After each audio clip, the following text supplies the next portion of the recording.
Pessoal, um tema sempre atual, a gente vai debater hoje sobre a possibilidade de reconhecer como especial, como atividade especial, a atividade do caminhoneiro, do motorista de caminhão. Trazendo para isso uma análise sobre a ótica da exposição propriamente aos agentes nocivos à saúde, mas também levando em consideração o critério penosidade. Ele daria ensejo ao reconhecimento dessa atividade como especial?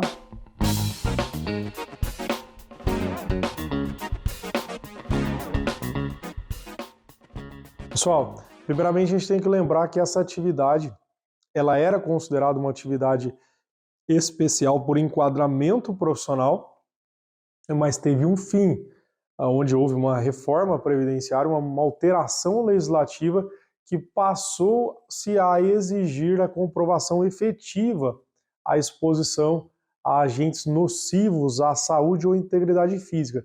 Mas até 28 de abril de 1995, era possível reconhecer a atividade especial simplesmente comprovando que você exercia uma determinada atividade.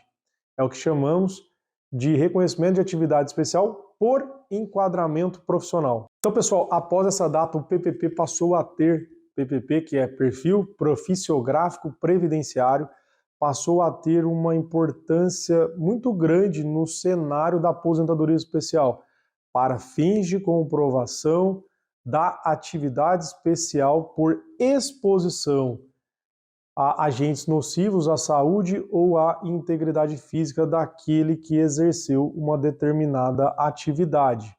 Não passamos mais a ter a possibilidade da comprovação da atividade simplesmente pelo fato do exercício dessa atividade, mas sim através da comprovação que, pelo exercício dessa atividade, aquele segurado foi exposto a agentes nocivos à sua saúde ou à sua integridade física.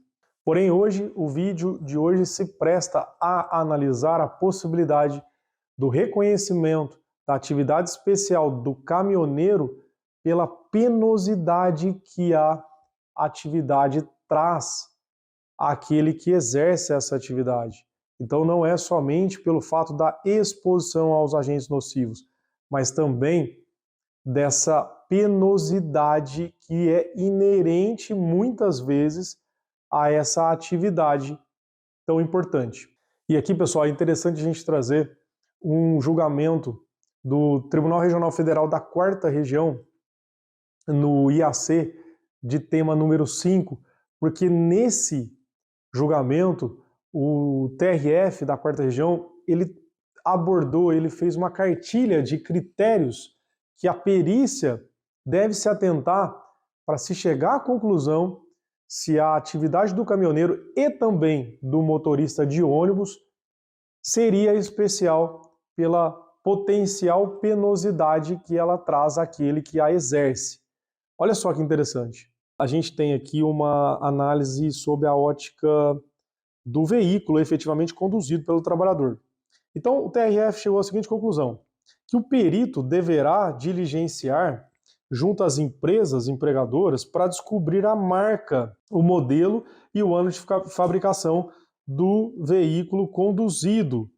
E, de posse dessas informações, poderá analisar se existia ou não penosidade na atividade em razão da necessidade de realização de esforço fatigante, como, por exemplo, na condução do volante, na realização da troca das marchas, ou em outro procedimento objetivamente verificável. No caso dos motoristas de ônibus, deverá ser averiguado se a posição do motor ficava junto à direção, ocasionando desconfortos ao trabalhador, como, por exemplo, vibrações, ruído e calor constantes, ainda que inferiores aos patamares exigidos para reconhecimento da insalubridade da atividade, mas elevados o suficiente para qualificar a atividade como penosa em virtude da constância da exposição ou outro fator objetivamente verificável. Sob segundo ponto, a análise deveria levar em consideração os trajetos realizados pelo motorista.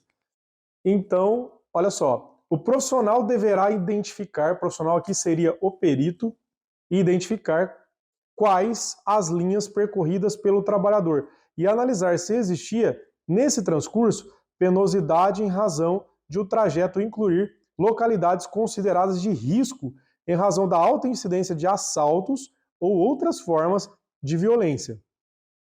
Ou ainda em razão de o trajeto incluir áreas de difícil acesso e ou trânsito em razão de más condições de trafegabilidade, como, por exemplo, a ausência de pavimentação. Estradas de terra.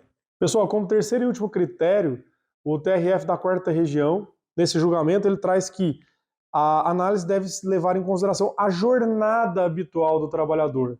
No seguinte sentido, deverá o profissional, que é o perito, aferir junto à empresa se, dentro da jornada laboral habitualmente desempenhada pelo trabalhador, era-lhe permitido ausentar-se do veículo, quando necessário a satisfação de suas necessidades fisiológicas.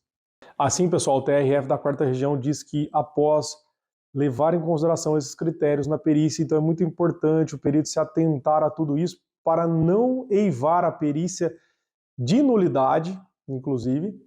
Bom, feito a perícia sempre com vistas a esses critérios, ao final deverá o perito concluir se a atividade exercida por aquele motorista de caminhão ou de ônibus era penosa a ponto de ser considerada uma atividade especial. Pela realidade do nosso país, pela realidade das malhas rodoviárias, que em muitos estados, infelizmente, são bastante degradadas, e também pelas longas jornadas de trabalho, muitas vezes adentrando-se noites afora, não será difícil enquadrar a atividade exercida tanto pelo motorista de caminhão, e especialmente ele, quanto pelo motorista de ônibus, como uma atividade penosa. Porém, os critérios estão lançados, a perícia deve seguir essas orientações para que o laudo fique um laudo conclusivo, e essa conclusão dê uma segurança ao juiz para se chegar à conclusão se ele leva em consideração essa atividade como especial ou não. Lembrando que a aposentadoria especial, pessoal, ela possibilita ao segurado que comprovou a atividade especial aposentar-se com menos tempo de contribuição. São 25 anos, em detrimento dos 35 para homem, dos 30 para mulher, anteriormente previsto na legislação. Digo anteriormente porque hoje, infelizmente, a aposentadoria por tempo de contribuição subsiste apenas nas formas de regras de transição. Mas é perfeitamente possível converter-se o tempo especial em comum até 3/11/2019 e continuar se aposentando na especial mesmo após essa data. Eu fico por aqui te convidando a conhecer o nosso site ocadvogados.com.br.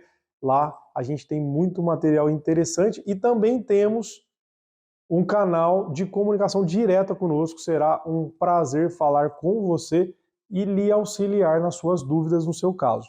Muito obrigado, pessoal, e até o próximo vídeo.